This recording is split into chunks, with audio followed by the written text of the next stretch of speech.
السلام عليكم ورحمة الله وبركاته. ازيكم عاملين ايه؟ يا رب تكونوا بخير. النهاردة هنعمل احلى تركيبة واقوى تركيبة لازالة الدهون من على جميع الاسطح، سواء خشبية سواء السيراميك سواء البوتاجاز سواء وانت بتغسلي المواعين بتاعتك فيها دهون. بنضيف شوية من التركيبة ديت على الصابون السائل وانت بتغسلي المواعين، هتخليها لك فله. وكمان دواليب المطبخ بتخليها لك فله بحتة قماشة بس، يعني مش بتدعكي كمان دواليب المطبخ. حطوا لايك للفيديو واشتركوا في القناة وفعلوا زر الجرس على كلمة الكل عشان كل ما انزل فيديو يوصلكوا كل جديد. ويلا بينا نسمي الله ونصلي على الرسول وندخل على الوصفة بتاعتنا. في البداية كده جبت بولة فاضية او طبق بلاستيك غويط عندك كده، ونزلت ب2 لتر من المية. انا الكمية ديت عايزة بقى تضاعفيها، تبقى تضاعفي المقادير. الاول نزلت ب2 لتر من المية، الازازة الكبيرة اللي هي بتاعت الحاجة الساقعة ديت، نزلت ب2 لتر مية. وده بوتاص، هاخد معلقة ونص من البوتاص، بوتاص اللي هو قشور، مش اللي هو البوتاص القطع ده قشور. هتاخدي منه معلقة واحدة بس انا حبيت اتقله شوية، ضفت معلقة ونص من البوتاص. تمام. الكمية البوتاص دي اللي انا شاريها دي كلها والله ب10 جنيه، فاخدت منها معلقة بس. فشوفي بقى بسم الله ما شاء الله هيعمل معاكي كام معلقة، احسبوا معايا بقى واحدة واحدة.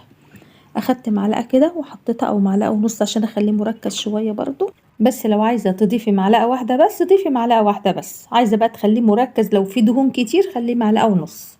تمام. هقلبه لحد ما يدوب معانا كويس كده. تمام، داب معانا خالص. هنجيب بقى معلقة كبيرة برضو من معالق الاكل اللي احنا بناكل بيها ملح ليمون. طيب انا ما عنديش ملح ليمون، حطي معلقة كبيرة من ملح الاكل اللي احنا بنعمل بيه عادي. تمام. هندوب برضو الملح كده لحد ما يدوب معانا خالص، وبرضو ما تستعجليش، كل خطوة كده اديها حقها. بعد ما دوبنا الملح هنجيب كوباية من كوباية الشاي اللي احنا بنشرب بيها الشاي، كوباية كلور. الكلور ده برضو اللتر ب5 جنيه، اللي هو السايب اللي هو بيتباع كده في اللي هو المحلات. لتر كلور ب5 جنيه، خدت منه برضو كوباية من كوبايات الشاي. تمام، يعني الوصفة كلها مش هتكلفك 5 جنيه. بعد ما ضفنا كوباية الكلور قلبناها برضو شوية، وبعد كده بنفس الكوباية برضو هضيف كوباية من الصابون السائل. الصابون السائل اللتر برضو ب5 جنيه، خدت منه كوباية برضو. هنزل بيها كده في المية برضو وهدوبها او هقلبها برضو لمدة دقيقة كده،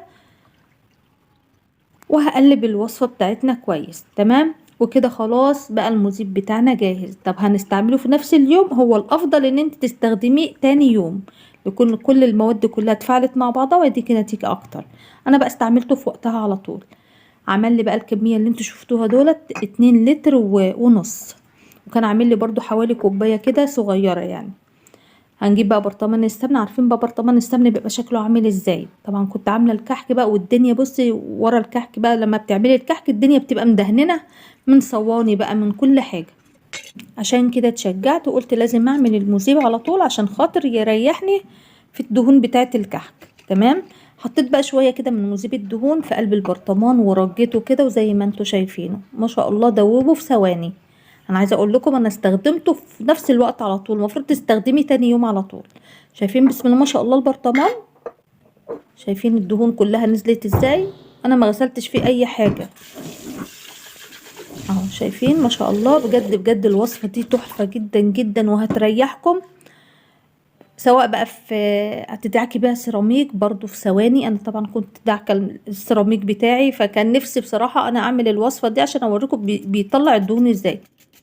بس للاسف السيراميك بتاعي كان نظيف، ما كنتش لاقي حاجه مدهنينه فيه خالص. فلما بصيت للحوامل بتاعه البوتاجاز قلت هي هتبان الوصفه في الحوامل. طبعا لو السيراميك عندك بصي مليان دهون هيريحك خالص، والشفاط برضو بيبقى عليه دهون كتير، بتبخي كده وبتمسحي بالفوطه بيبقى تحفه. ودلاب المطبخ برضو بفوطه بتبخي الاول بالبخاخه كده، وبفوطه برضو بتلمعي. تمام.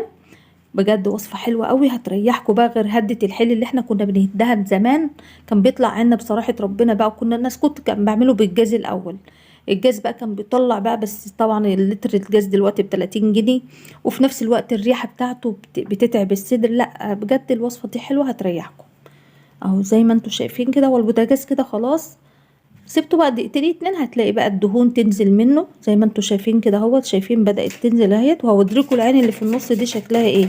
العين اللي في النص بالذات هتلاقي تحتها اسود ومسود. هو بدأ يبوش اهوت في ثانية، بيبوش على طول. وبرضو الحوامل اهي بدأت تبوش. انا بقى بجيب ليفة او حتة سلكة، ما بعملش اي مجهود خالص والله يا بنات. اهو زي ما انتوا شايفين كده. بصي بقى الدهون باشت ازاي من على الحوامل. يعني ما بدعكش ولا بعمل مجهود خالص، بليفة او بحتة سلكة صغيرة وبدعك بس، حاجة بسيطة خالص. بتنزل معاكي ازاي، شايفين بتنزل ازاي من على الحوامل.